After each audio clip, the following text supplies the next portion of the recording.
We've been doing this for millennia. When I say millennia, that means more than one. No Western concept of conservation is that old.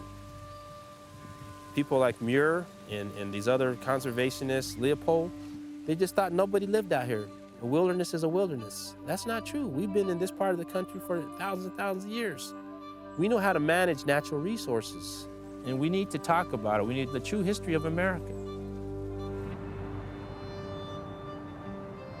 If we look at the quandary that we find ourselves in today throughout the West, we have ever increasing size and scale and intensity of wildfire. Humans have excluded fire from this natural system and have created unnatural conditions as a result. Fire is our relation, and we need to work with fire. Indigenous people of this country, for a very long time, they've been managing the land, using cultural indicators, using cultural knowledge, using traditional stories, doing prescribed fire, using what they know is good for their places.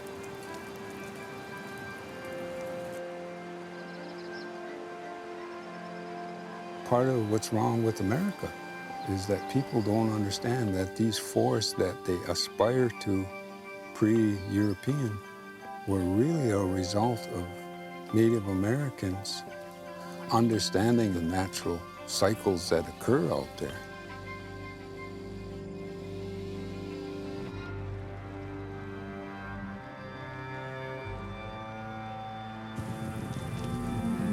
As far as Indian people, buffalo, in all our history, they were, our economy, they were our food, our clothing, then killed to near extinction.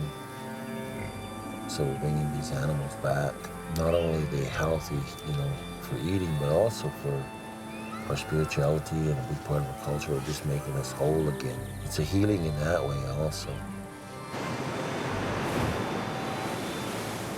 Part of what they didn't understand, the original English expeditions, was that what they were looking at wasn't nature. It's nature in relationship with humans over 1,000 years.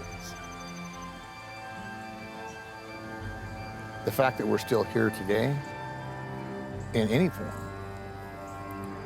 is a testament to adaptation and resilience.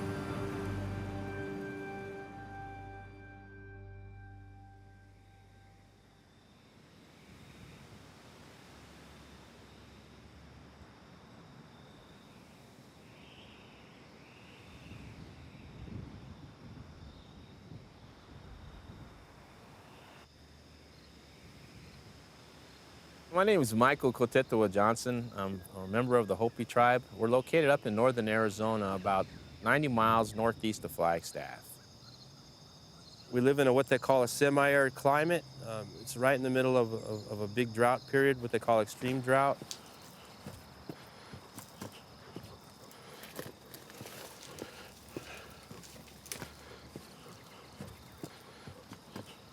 After my grandfather passed away, I started getting seeds from different people out here, and I started planting. And then what I did was I opened up more fields because I wanted to plant more and increase the supply of corn that we had. And you can see some of our beans that I had planted are doing pretty good down here. They're starting to come up pretty good. These are called hatiko. They're brown lima beans. So they're doing pretty good. They look pretty strong. There's so much moisture in the ground. No irrigation, folks.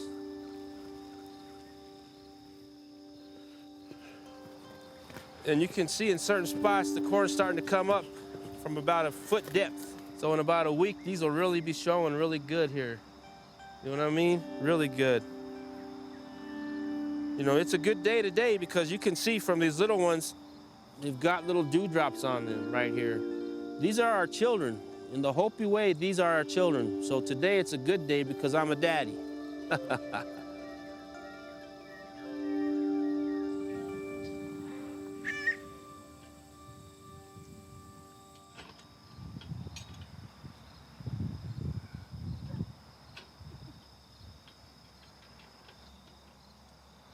I've had my own problems in my life like everybody else. You know, alcohol was my Achilles heel for the longest time.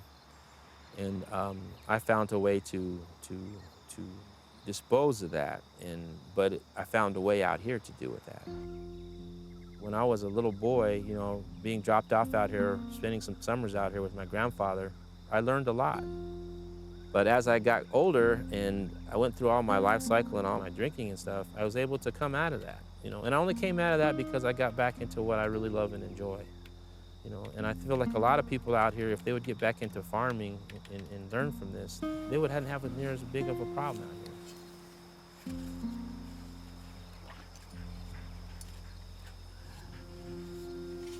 Tradition tells us that we must have corn. So corn has been the main staple for the Hopi people. You have to have 3 years supply of corn. 3 years supply of corn. Because usually a drought lasts about 3 years. And we've had some droughts out here. The tradition was that their father was a farmer, and he would make the kids grow up farming. Start them hoeing, planting with a planting stick, and every kid grew up on the farm. Today, no kid grows up on a farm because their parents stopped farming. If you don't farm and grow your food, you lose your independence. But if you're farming and growing your own food, you don't need the government. See, you're independent. Well, the Hopi farming, to me, the disruption, and just looking back at our history, was just the introduction of cattle. The federal government came in and they thought that we could use these cattle and as a way to do better. What it started to do by bringing in these livestock animals, it started bringing in the concept of what they call privatization. So people felt like they owned it. It wasn't shared as readily as you would a crop, and therefore you had a concept of privatization, which in my mind broke down a lot of our society, a lot of our community bonds with each other. You know, in a drought year like we've had the last 2 years, there's no way they can survive. So you wind up just drastically cutting back their herds, people selling their cattle. I'm out here just trying to not change the system, but I'm trying to hold on to the system that's been existing for over 2,000 years and to encourage people to keep farming.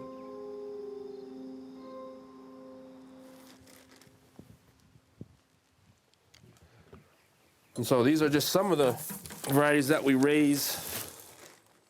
I'd have to say this is probably America's original sweet corn variety here, because this type of seeds is what they would find in some of these prehistoric dwellings. This is a red variety, and this is a purple, like a violet variety. These are just our blue corn varieties here, as we create about 42 different types of dishes from Hopi corn. Everything from puddings to soups. This is our blood in a lot of ways. This is who we are. When I was at Cornell University, when I talked about my corn, they said that I needed 33 inches of annual rainfall a year. Okay, their planting depths were an inch. Our planting depths, because the way our corn is, because that's where the moisture's at, can go anywhere from 2 feet all the way up. Over time, they've adapted. They have what they call a growing region called an epicotyle. It's the initial growing point comes out and it's elongated. It has an elongated epicotyle, so it comes up from that. Whereas in hybrid corn, it's only probably about an inch growing region. Ours is about 2 feet. It can probably go longer. I would imagine if I put it down 4 feet, it would still come up.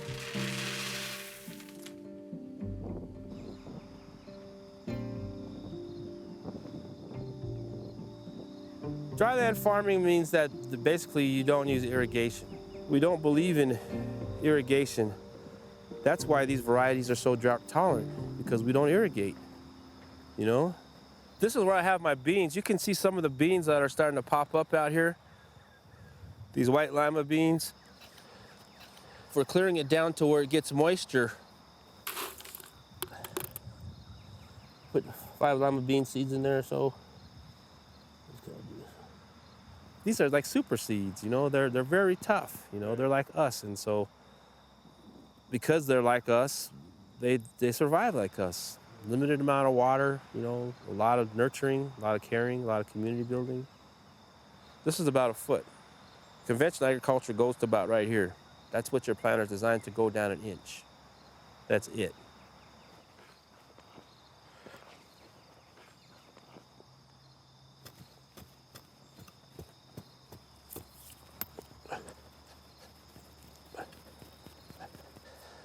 Our early corn we put in early to coincide with our home dances. That'd be sweet corn, yellow corn, different varieties.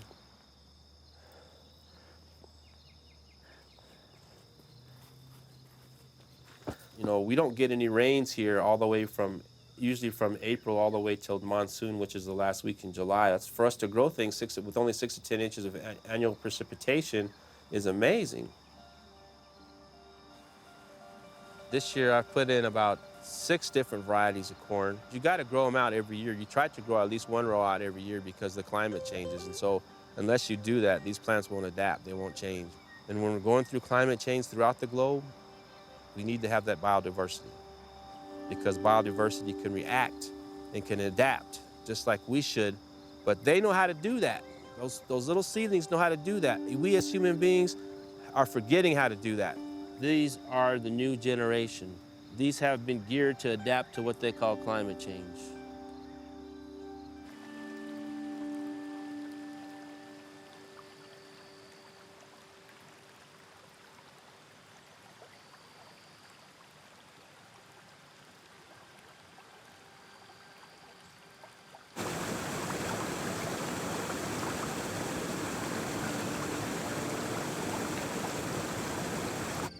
Ok pai nanu nani siftan and ok pai nu ifat karawara pie barajam. This right here is our country. This is where we're born and raised, just like our long ago people were. Our religion is survival in this place, living in this place for countless generations, 1,000 years. It's hard to say it's a religion. It's really management practices that have evolved in this place to survive. And fire, you know, in our creation stories, you know, there's always a recognition that fire has always been here. It's always been a part of us. The Karuk people have lived here for thousands of years, and acorns for the native people here were a staple of their life, you know, of their diet. That with deer meat and all of these plants that are around us that yield different edible resources throughout the year. So in order to have those resources at a predictable time in a predictable quantity in a predictable area, you needed to have a handle on manipulating that vegetation to inhibit the plants you didn't want there and to encourage and basically fertilize the plants that you did want there. A lot of the burning had been done by women from a 2-mile radius around the village site, and that was to produce a fine-grained mosaic, being oak, woodlands, and grasslands. They put fire on the ground underneath the trees to burn up old acorns and leaves and duff to make it easier to pick the acorns when they fall. Also, that smoke, putting that smoke up into the canopy suppresses the bugs. What those women essentially were doing, besides enhancing food sources, basketry resources, all the things that you need to survive, at the same time, they were eliminating the risk of wildfire to their communities. Fires don't burn in the black, where fire has already been. That's how you put out fires, with backfires. When the wildfire hits it, it goes out, it runs out of fuel. When you have this constant, regular, low-intensity fire being put on the landscape at this community scale, not a firefighting force, not anybody going out there to fight fire. Nobody was fighting anything. They were working with fire to enhance resources and protect their community.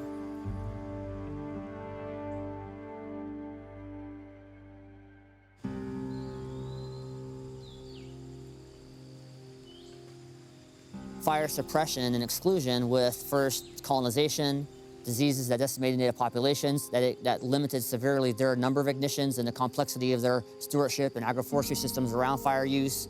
And then you had settlement, where there was direct displacement, Native people being removed out of their villages, put on reservations and other rancherias. Then you have the disruption of that cultural fire regime. And then following that initial period of colonization, then there was a very strong emphasis on suppressing all fires, whether they were lightning or they were arson or unpermitted ignitions. They were to be suppressed in the interest of timber resources and protection of communities. Suppressing wildfire, or any fire, was really a policy mandate of those early first rangers here. They arrested people, put people in jail. So those ceremonial practices, the ritual fire that was part of our annual world renewal ceremony, was outlawed and people were put in jail for it. Wood for war. The Navy needs wood.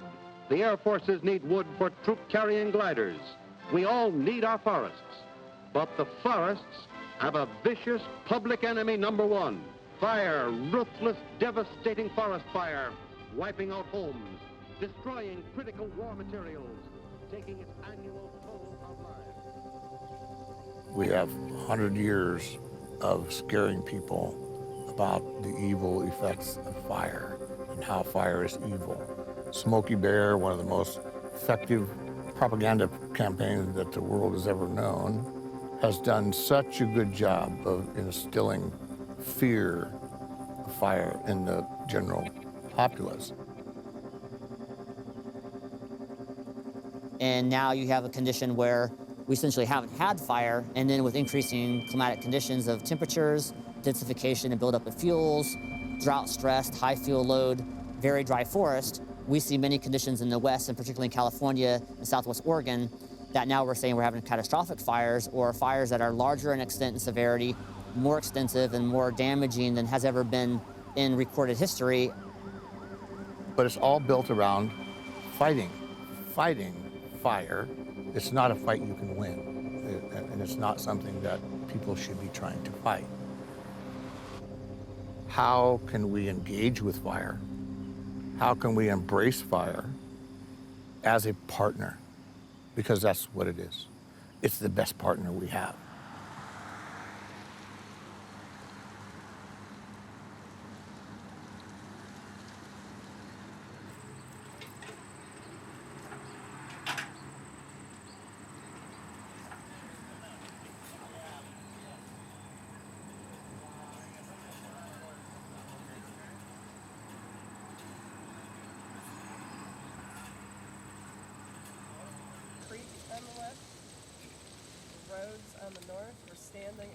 My grandfather, he would kind of know, oh, I feel like I'm gonna burn today, it feels right. I remember as a kid growing up and being like, is today a good burn day? And he'd be like, no, it's too wet, or no, not yet. And then he'd start feeling like he'd go out and he'd be like, I think today's a good burn day. And he'd go out and he'd light a fire. And then sometimes it wouldn't go how he wanted, so he'd stop. And then he'd go back in a few more days, maybe he'd try it again, and maybe it was good, so he'd go for it.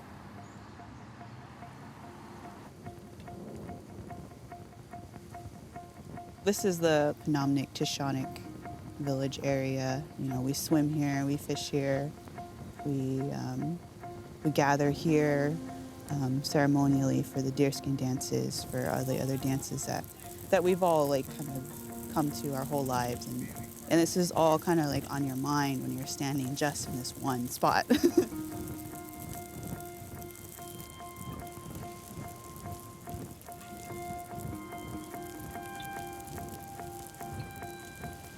Traditionally, this place would have been burned for many reasons, for gathering, for basket weaving materials, cultural reasons.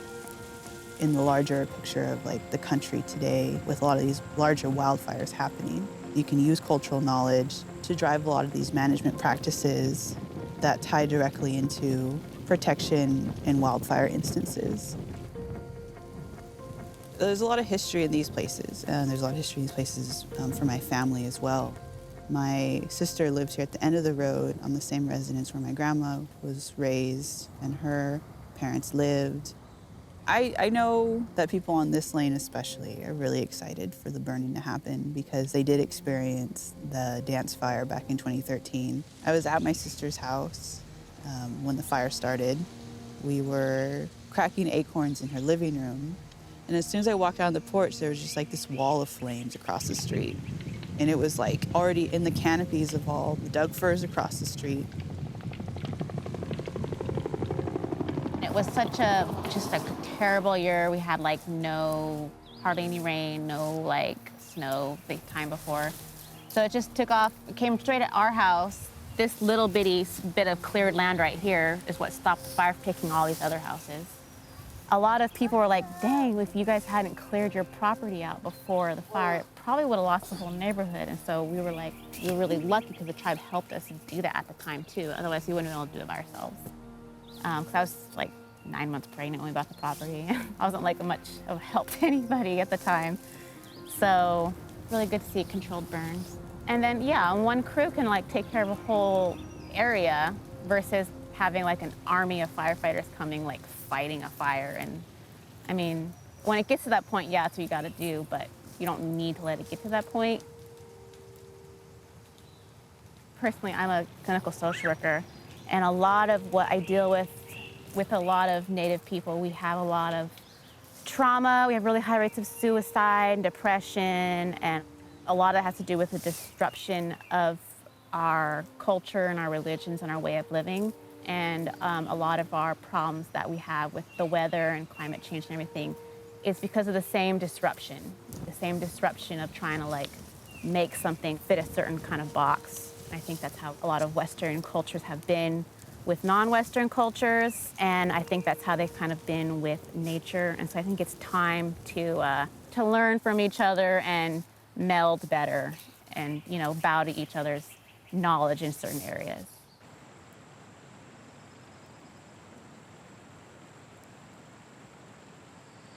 We use fire for a lot of things in ceremony, creating a ripple that calls the salmon up the river. The top of Black Mountain that would burn off it drains into the Camp Creek watershed. And so at that time of year, you're kind of at one of the warmest periods for the river temperatures. And so when you burn off the understory and the small plants, you no longer have things using that surface water. So you have more cold water, groundwater inputs into your streams. The smoke in the air reduces the heat, the radiant heat from the sun on the water, and so that contributes to colder temperatures in the river as well. And so just these little minute changes that happen based on the human activity in this ceremony of lighting that mountain actually has scientifically valid connections to calling the fish up the river.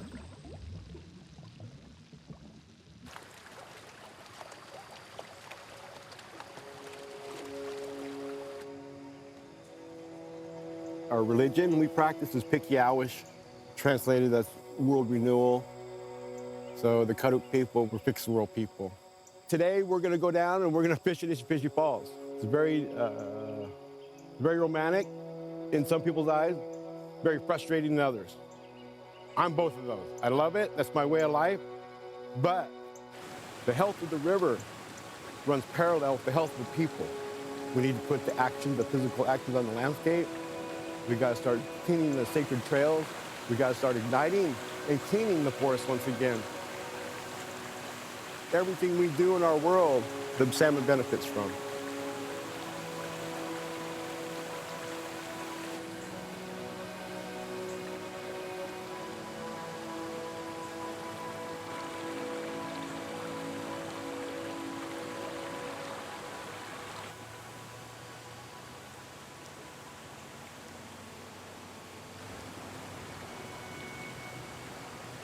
So in our tribal ceremonies, fix the world, not just to fix this creek or fix our family or fix our river.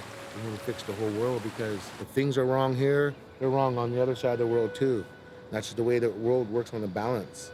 So in our tribe, we knew that fix the world ceremony, Pikiawish, that Even a small group of people with great energy, great focus, and pure thought can actually trigger the world, the earth, and put it back on its balance.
So we brought buffalo back here at Blackfeet. I think in 1974 we started to restore animals back to here. And there wasn't a real big interest, and I guess because buffalo had been gone from our culture for so long, of being almost hunted to near extinction. So the biggest part of our people, never seen them. So after they were, killed to near extinction, making way for cattle for this country, things were lost. Our language, our way of religion, losing land. These animals here are my passion, bringing these animals back and returning that part of our culture. My name is Irvin Carlson, and I'm a member of the Blackfeet Nation and president of the Intertribal Buffalo Council. I'm here today to respectfully urge passage of H.R. 5153, the Indian Buffalo Management Act, to create a permanent tribal buffalo restoration and management program within the Department of the Interior. Buffalo are sacred to American Indians. Historical records indicate that American Indians relied heavily on buffalo for survival. Buffalo provided us food, shelter, clothing, and essential tools. In the early 1800s, the buffalo population in North America exceeded 30 million, and the American Indian population was near 7 million. The military systematically eliminated buffalo to eliminate Indians. In addition, westward expansion and the greed of non-Indian buffalo hunters reduced the buffalo population to 500 and the Indian population to 250,000 by the turn of the century. With confinement of Indians to reservation lands, Indians had lost their primary food source, lifestyle, and independence. In 1991, a handful of Indian tribes organized the Intertribal Bison Cooperative to begin restoration of buffalo to Indian tribes. Today, the ITBC is comprised of 69 tribes across 19 states with 55 buffalo herds, collectively the largest herd in the United States.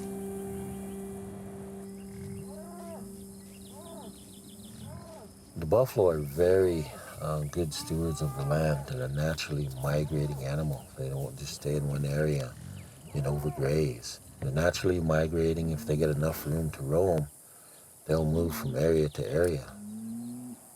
The cattle and the other animals, they'll overgraze, if you keep them in one area too long. So you don't have to take care of them. They take care of themselves. They're very hardy animals. And we just had a real severe winter this past year. A lot of cattle were lost. But we didn't lose any buffalo to that weather. I mean, they just maintain. They'll just turn their heads into the storm and go to it, and they don't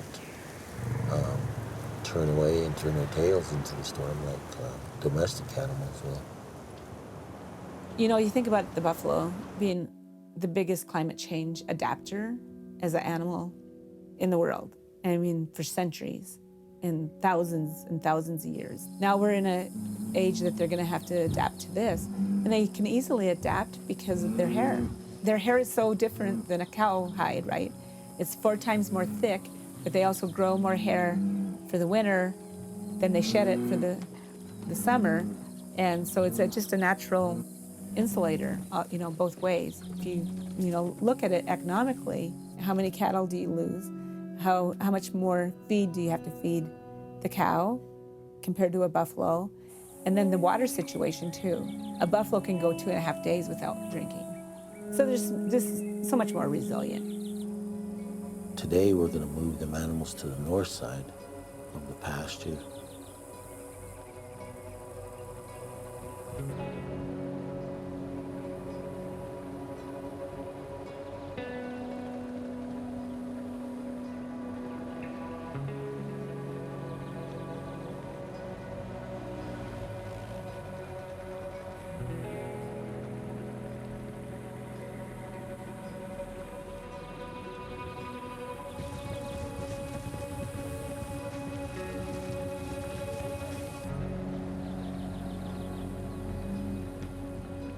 Like I say, them being gone so long, it was a real re-educating our own people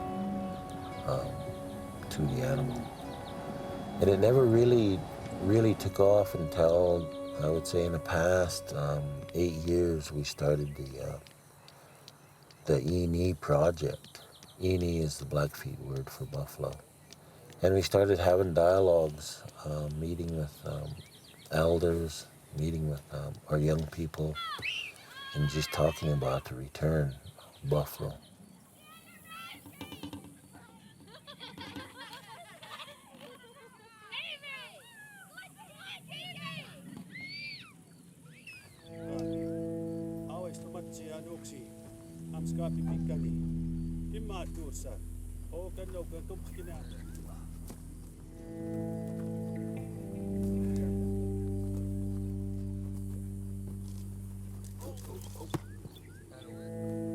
I really learned in my life that if we were to teach our young anything, it had to be hands-on. It couldn't be from a book, and it couldn't be from lecture. You know, it had to be, they had to participate and actively. You could prepare them, but they had to actually participate in it. You know, so the students and in the grades from kindergarten to the 12th grade, there was many needs that the students had. And their tribal identity was one of the most strongest need there was.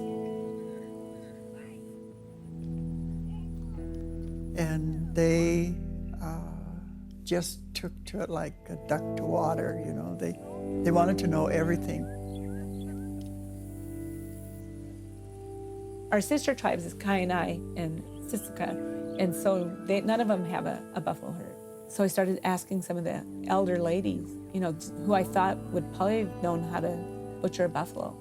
And I said, have you guys ever been to a buffalo harvest? And they're like, no, this is our first one. And that was kind of heartbreaking to me, you know, that was their first one, and they're like 80 years old. You know, so that whole generations of not being able to even be part of that buffalo.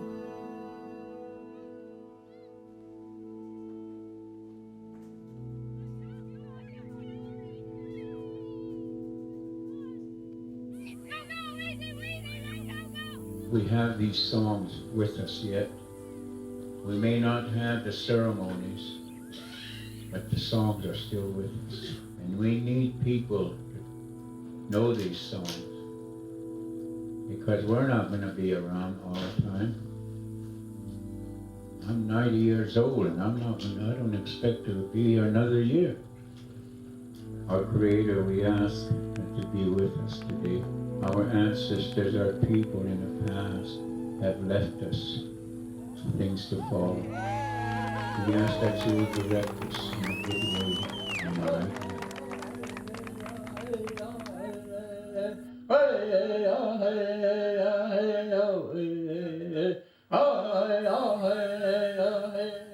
You know, these animals took care of us in our beginning, in the old way, and now in a new way, they're also taking care of us, and so we take care of them.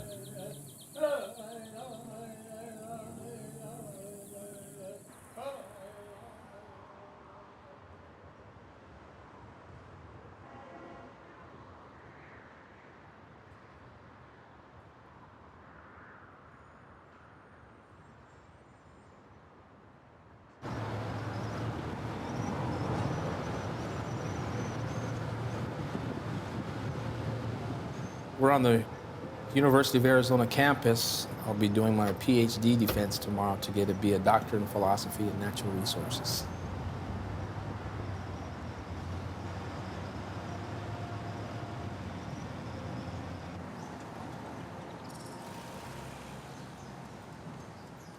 I've been over here a little over 12 years now, and it's been a long road for a number of reasons, most of them personal, but what motivated me to get here was I was wondering why we weren't able to use our own conservation techniques. I'm a 200th generation farmer, you know, and so all I'm doing here is I'm learning a new language. I'm learning how to speak in the language that I've been taught here so that I'm able to have the people on this side of the fence understand where I'm coming from, and at the same time take some of the goodness that I see in science and bring it back home too. It's a tough transition for me, and it's a tough transition for a lot of Native Americans who wish to go into the sciences, because there's this constant tensions that exist within yourself. You know, you want to help, but at the same time you do not want to exploit your culture. You know, and so it's a balancing act.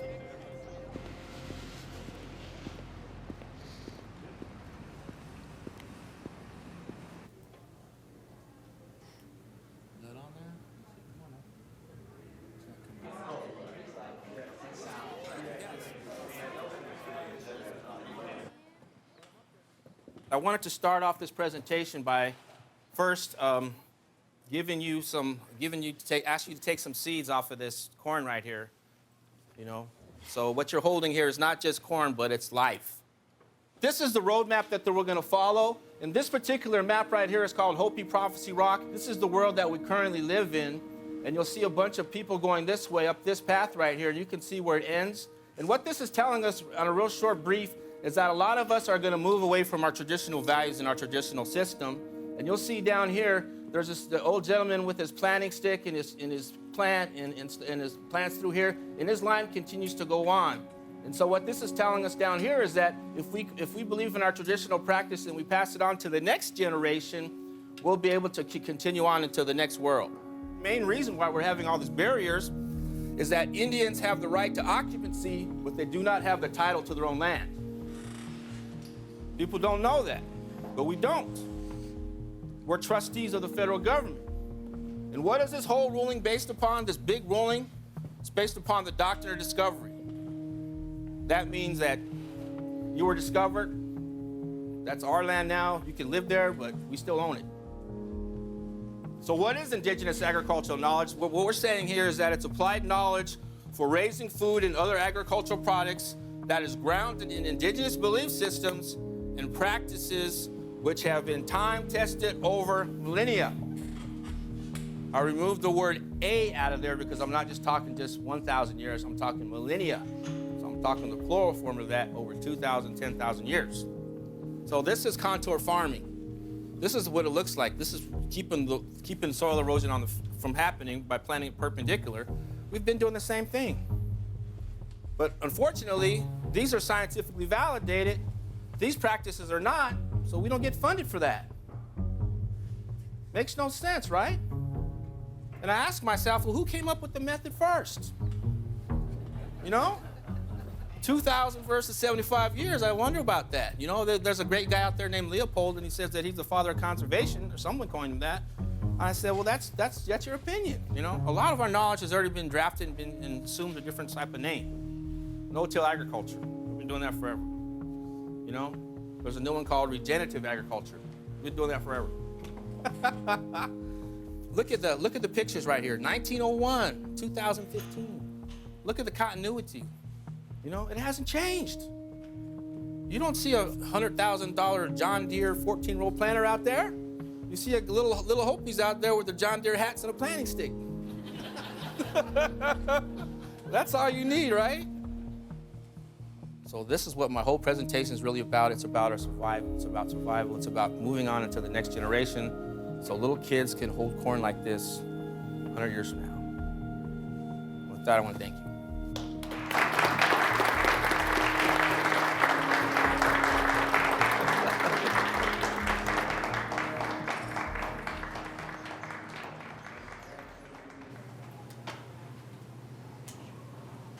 It was a very good experience for me, but it was a very grueling process at times. It was almost as though I had to prove that our techniques were valid, you know, that our ancient conservation techniques worked. So part of my thing and part of that whole process was just bringing the recognition back to the people who originally founded it.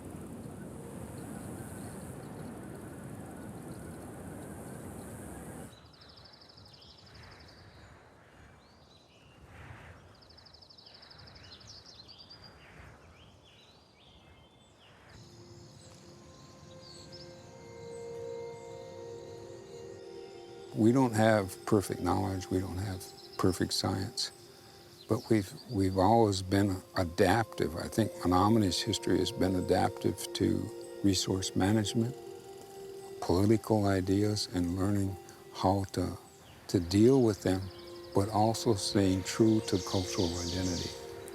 And that's the secret of this place. This is an ancestral map, kind of before European settlement, and this represents about 15 million acres here.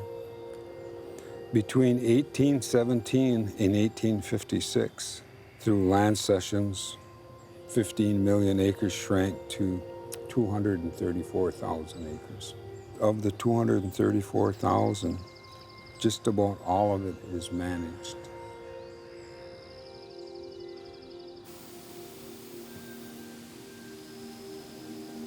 The federal government, they felt that the best way for Menominees to assimilate into the rest of society was to become farmers. But overall, the interest really wasn't there.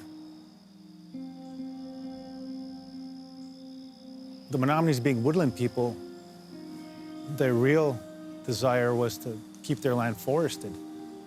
And with that being said, they petitioned with the federal government to allow some harvesting of some of the live trees on the forest. Back in 1908, the Menominee Tribal Enterprises was established in Neopet here, and basically it was put here to supply jobs for the Menominee people. Before the sawmill, there wasn't very much opportunities for employment.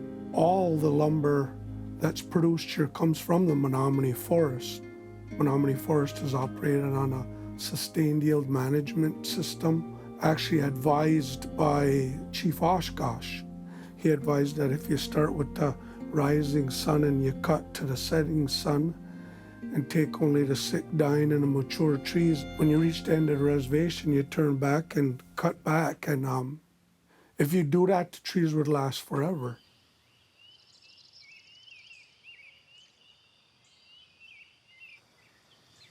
Right now, currently, there's more standing volume of timber on the forest now than there was back in 1854.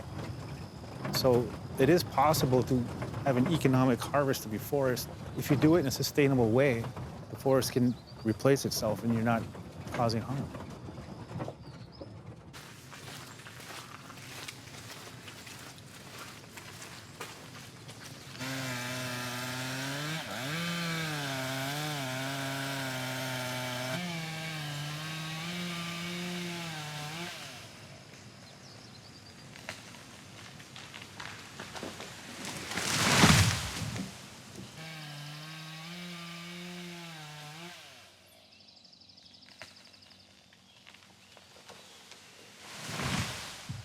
What we're doing in this section is a red oak salvage. We've had some problems with oak wilt fungus disease. If there's a damage to some of the limbs on a tree, the fungus gets in there and basically kills the tree within one season. If you're taking out your low quality trees, your better quality trees are remaining. So we have trees on the forest that are 150, 200, some even up to 300 years old. And they're still healthy, so we don't consider them for removal. As far as climate change, one of the things that we do here is we have an intensive forest management, forest protection strategy in place. What we try to do is curb any outside threats and diseases such as oak wilt disease.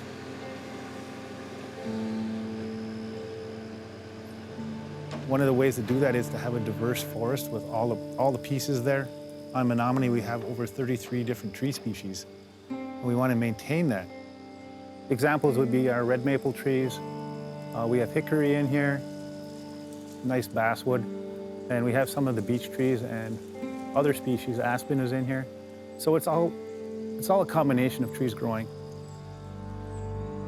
A lot of what you see in industrial forests, they usually are more concerned with value of timber, whether it be one species, like, for example, red pine plantations in Wisconsin, but you're putting all your emphasis on one species. As far as a long-term health management strategy is not a good idea.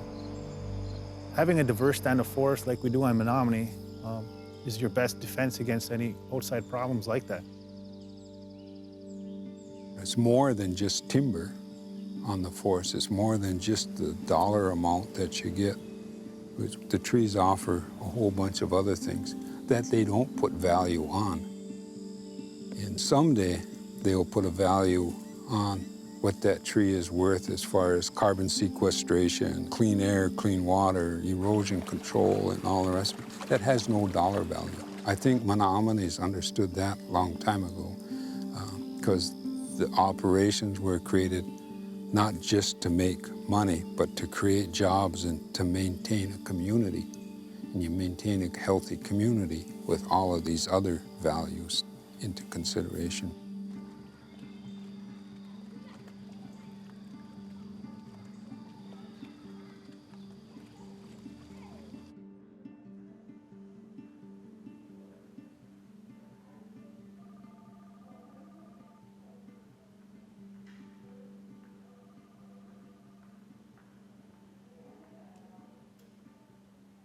Most companies will always have a certain tree farm or something that they have in it, that they grow certain species, and then they look at the markets, and when the market's hot on this species or that species, that's what they'll harvest out of there, and then they'll put it out. We don't have that choice. We operate for the ecology, for the ecosystems, so whatever they have planned and for regenerating the forest is what we get here. So that's what's really the unique part about how this lumber company operates. What we do here is we don't get to choose what's coming in.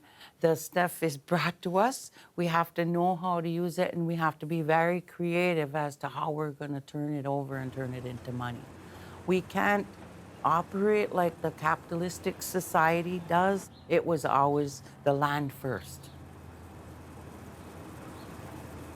Yeah, the mill pond's been here forever. I mean, I remember when I was a kid swimming across the river and climbing up on the banks. We used to jump off of the log piles years ago when we were kids.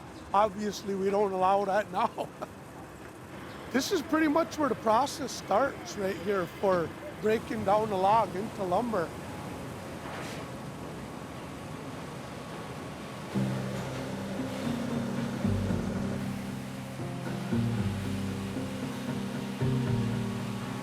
A lot of people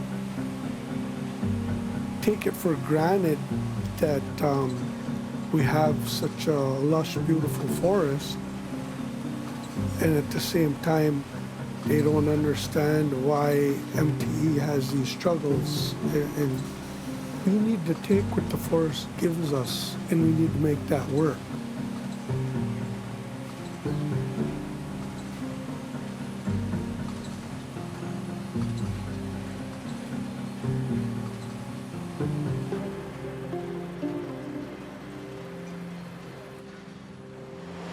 We're going to be here for another 7 generations, the next 7 generations. That's the goal, is to leave something for our children and their children.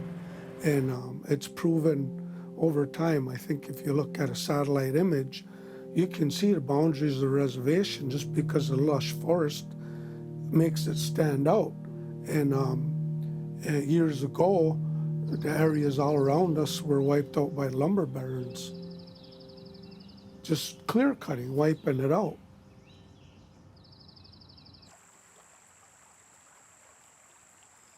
Napano Pamech1. It means flows repeatedly. It's a description of everything that's going on within the environment around us, the natural environment. The lifeblood of the forest is the river we have here. Everything revolves around this body of water.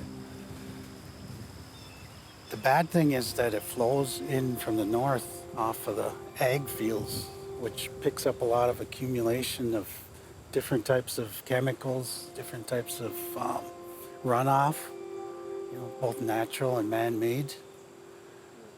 The benefits of this forest is that don't get recognized as this water is, this hydrology is cleaned by the forest. These benefits spread to all the counties around us because of the river systems. The clean water that they enjoy is a result of this forest here, these complete intact elder communities.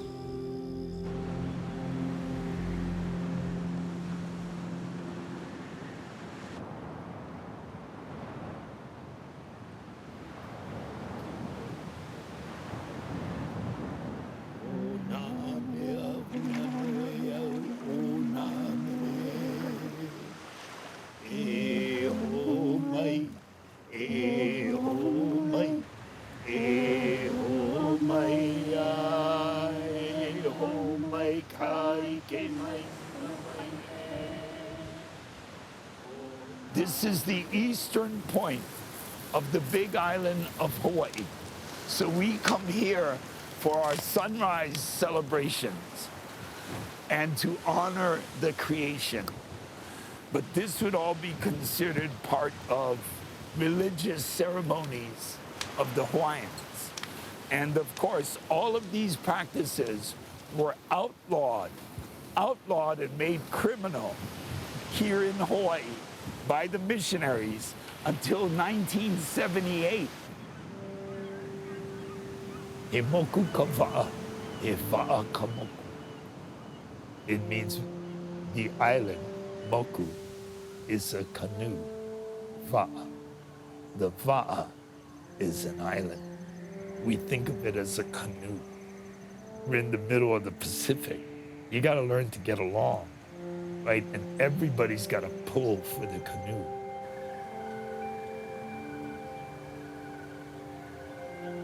Agroforestry, contrary to popular belief, is far from a new idea. It's actually the old idea. People used to live off tree foods, forest plants. In Hawaii, the system was called ka'ulula'au, which means agroforest. Archibald Menzies, the botanist and biologist with George Vancouver in the original English expeditions, first recorded in his logs to the Royal London Society the fact that he'd seen agriculture in Hawaii like he'd never seen anywhere else before, and that these systems were more abundant, more productive than anything they had ever experienced around the world. He also added that the only thing left to do is to make plantation workers out of these people. The United States, through the illegal takeover of Hawaii in 1893 to 1898, undermined Hawaii's agricultural capacities. Hawaii moved into this raging sugarcane monocrop production, as well as pineapple monocrop production, wherein they totally decimated the land.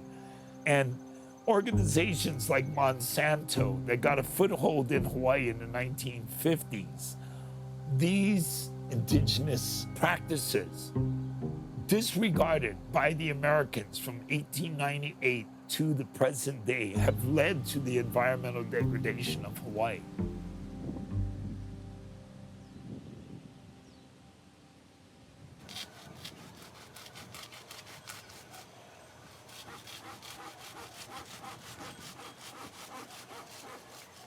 We still have the memory, and we're working on trying to reestablish those food systems.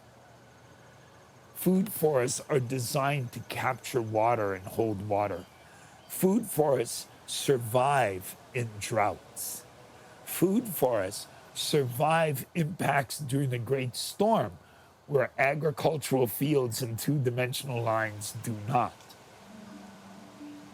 The relational interactive component of the biology of a forest is quite different than a garden or an agricultural field.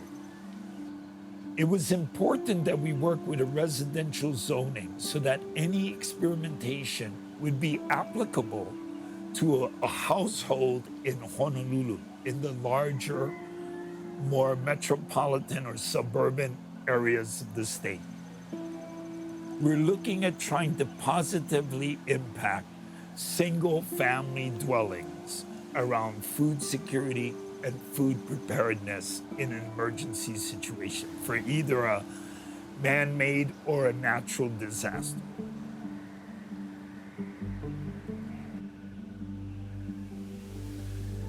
When you look out over the central plain, the northern central plain of the island, these plains were once covered with food forests, and forests with timber trees as high as 100 feet. These uplands were turned over to some Englishmen who brought in Scottish cattlemen.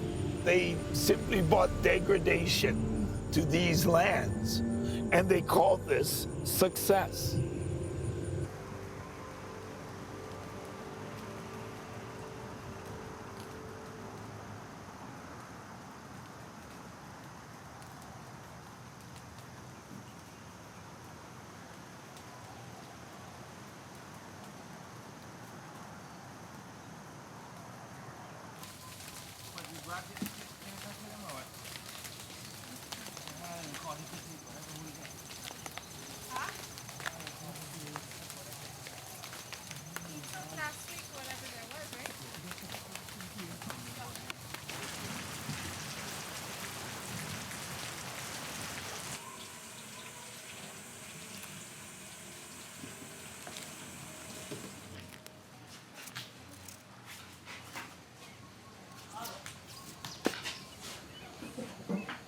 Basically, we're trying to revive many of the practices of old and getting people to realize that not everything is instantaneous, like going to the supermarket and getting your food.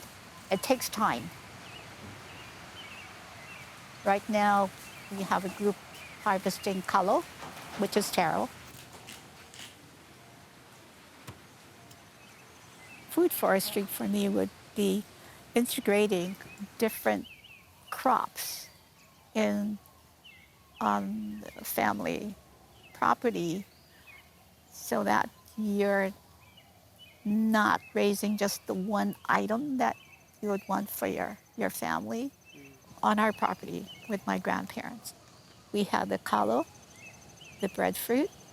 We also had bananas, several varieties of bananas, a little bit of everything.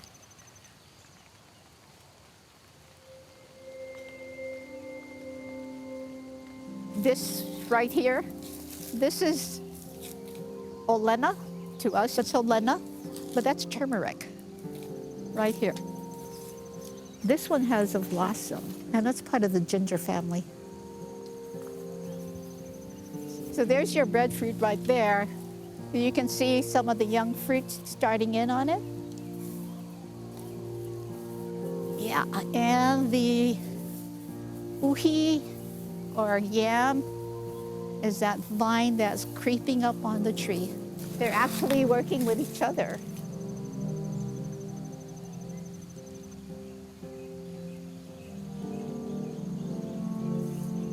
So you can see the diverse plantings. We've got the Vauke, the paper mulberry, right here. We've got tea, the tea plants.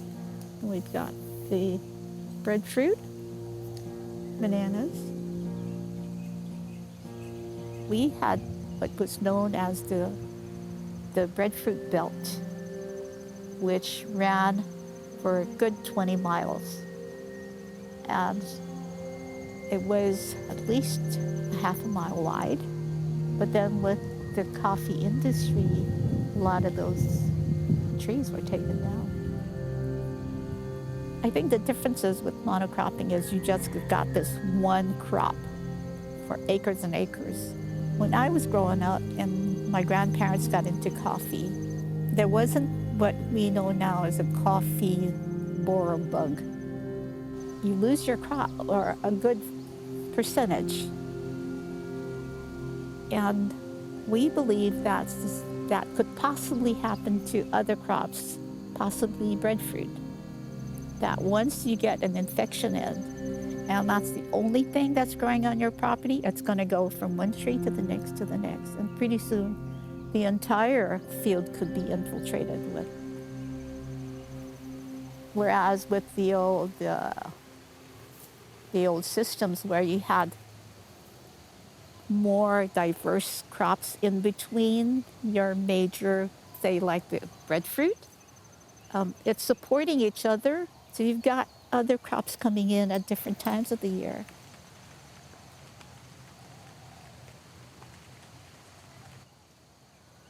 The American industrial complex spent 130 years ruining the capacity of the Native Americans, all in an attempt to create genocide on a group of people. So it's time for the United States to own up to what it's been responsible for and to honor the ways of the people who are on the land before you and incorporate those ways into our everyday living.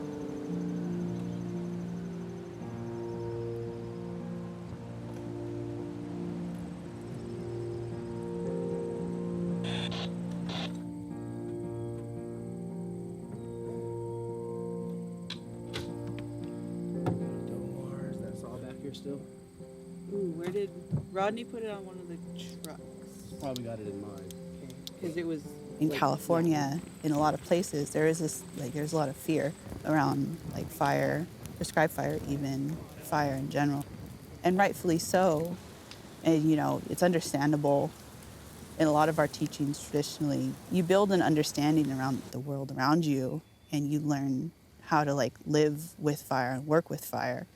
And it helps you kind of the more you know about it, the less fear that you have.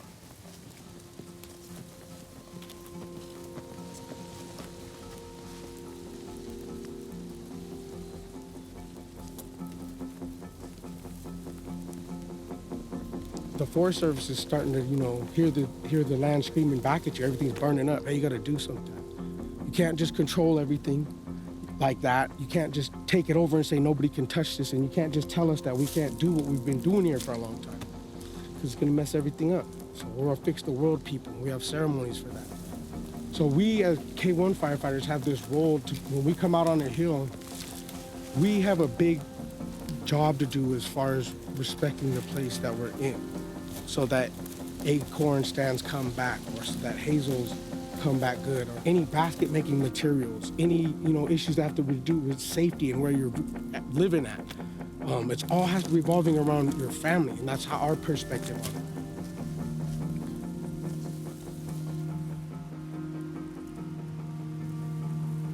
it. Wind speed 0 to 2 from the south-southeast and variable.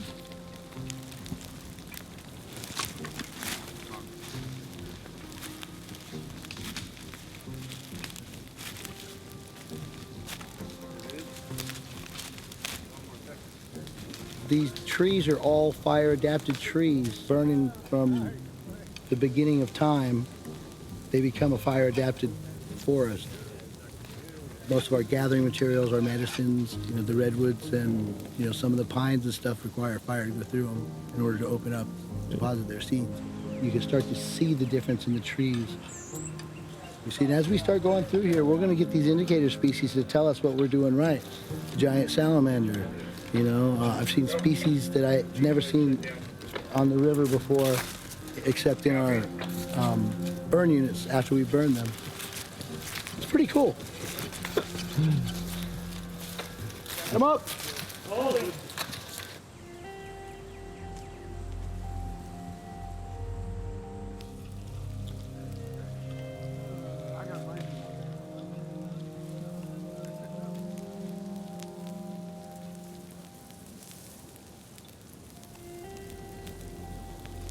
That's desired effects right here. You see how it's all along the bed of the forest, consuming the leaf litter and the dead and down, not affecting the trees too much right there. It's doing good work. And the more prescribed fire we get on the ground around our communities, the safer we are. You take away the available fuel loading when wildfire comes around, there's not that fuel loading to just feed it and rip uncontrollably. When it hits these areas that have been treated, there's not enough fuel to feed that wildfire, and it'll go out in these areas and we can defend that.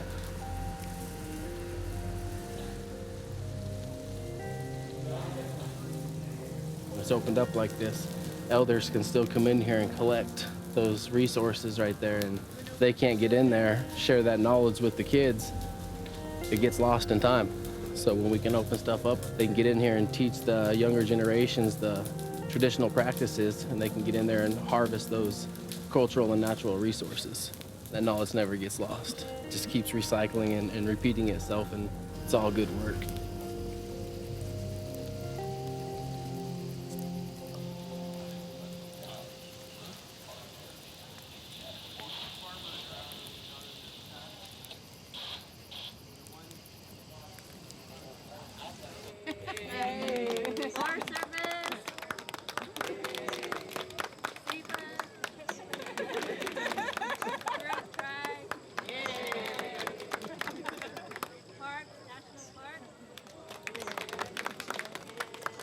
Following the Smoke started out as, it started with the Karuk basket weavers, and they joined together and were having issues with getting better quality materials. So Following the Smoke came from following the smoke by where it was burnt. So if you went following the areas of the burn, you were following the smoke, and then we were able to use those materials from there, because the harvesting from those particular materials is a lot stronger for us.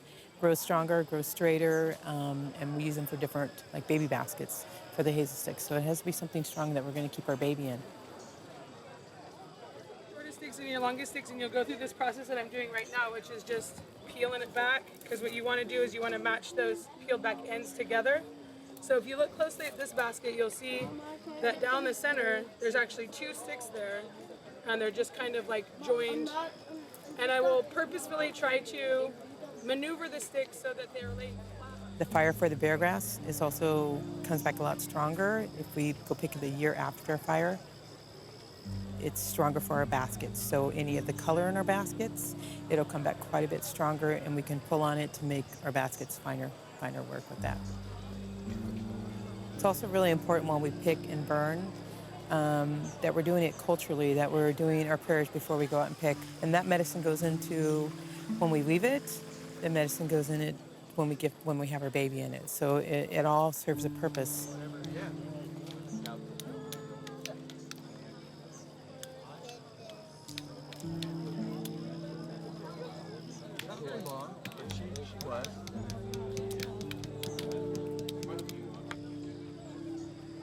It was probably maybe since I was a baby that I ate them.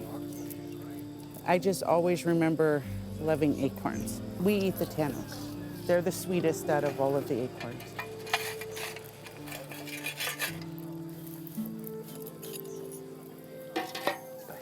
Push the paddle, yeah, and the rocks. Long time ago, very beginning of us, we didn't have pots and pans like this or the propane cook stove. So we had to figure out how we were going to cook our food, and this is how we cook it. And there's nutrients that come from the rocks. It's acorn soup.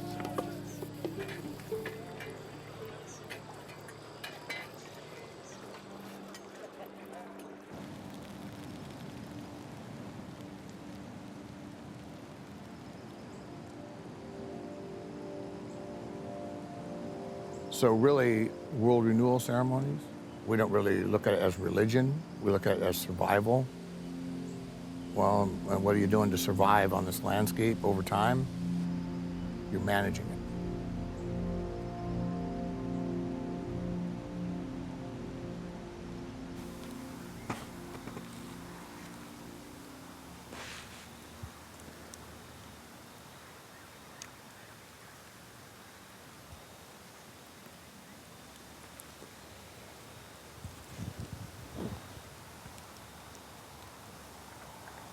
Look at the ears on this one right here. They're starting to really come out right here.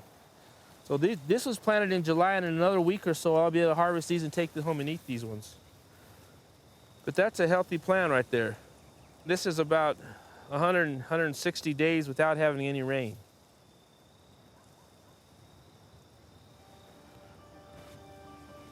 Our farming is deep into our spiritual beliefs. When we don't farm, you have the loss of the nutritional benefits of all the crops we produce out here.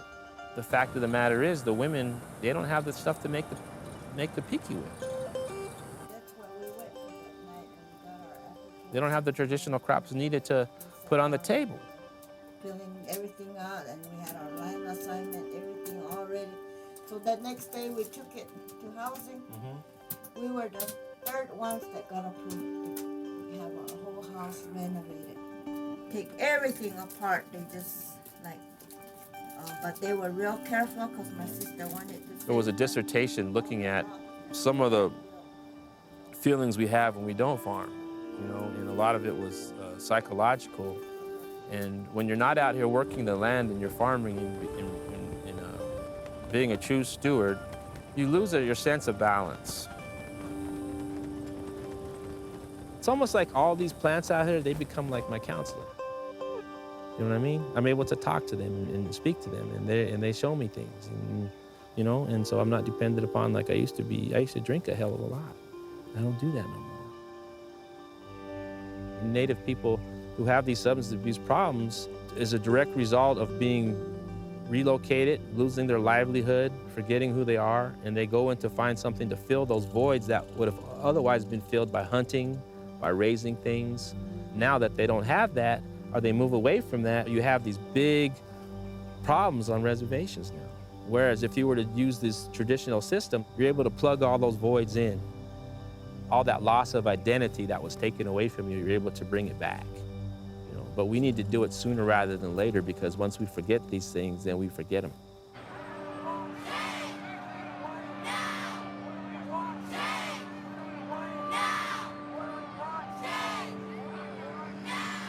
People today are all excited about climate change, and rightfully so. People are rising up and panicking, in a sense. They recognize that this is not sustainable. That's a good thing that that's happening, that reaction, but it's going to be imperative, and it is imperative, that these people and these movements that are beginning to grow look for and accept guidance from Indigenous people who know how to adapt and respond to a changing environment. And we're still doing it today. And we will continue to do it. We say until the stars fall.